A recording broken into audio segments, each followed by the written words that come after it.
অন্নপূর্ণা ভান্ডারের টাকা পাওয়ার জন্য আপনারা সকলেই জানেন আপনার অ্যাকাউন্টে ডিবিটি লিঙ্ক থাকানোর প্রয়োজন এবং এই ডিবিটি লিঙ্কটা আপনার অ্যাকাউন্টে আছে কিনা সেটা কিভাবে চেক করবেন চলুন আপনাকে দেখিয়ে দেই। আপনি আপনার মোবাইলে গুগল ক্রোমটা ওপেন করুন, তারপরে এখানে লিখুন my Aadhaar log in. My Aadhaar log in লেখার পরে যে ফার্স্ট পেজটা আপনার কাছে আসবে, সেই যে অপশনটা আসলো মাই আধার, ওই অপশনটার উপরে ক্লিক করুন। তারপর দেখবেন এরকম একটা ইন্টারফেস ওপেন হচ্ছে। সেখানে আপনি একদম নিচের দিকে স্ক্রল করে চলে আসুন।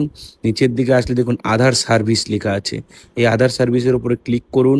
তারপরে আপনি নিচের দিকে আবার চলে আসুন। নিচে চলে আসলে দেখবেন আধার লিঙ্কিং স্ট্যাটাস বলে একটা অপশন আছে, সেটার উপরে ক্লিক করুন। তারপরে দেখুন লগ ইনের অপশন আসবে, এখানে আপনার আধার কার্ড দিয়ে আপনাকে লগ ইন করতে হবে। দেখুন এরকম একটা পেজ ওপেন হলো।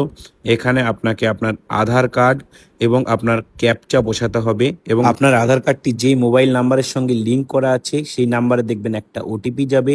সেই ওটিপিটাকে আপনাকে এখানে বসাতে হবে।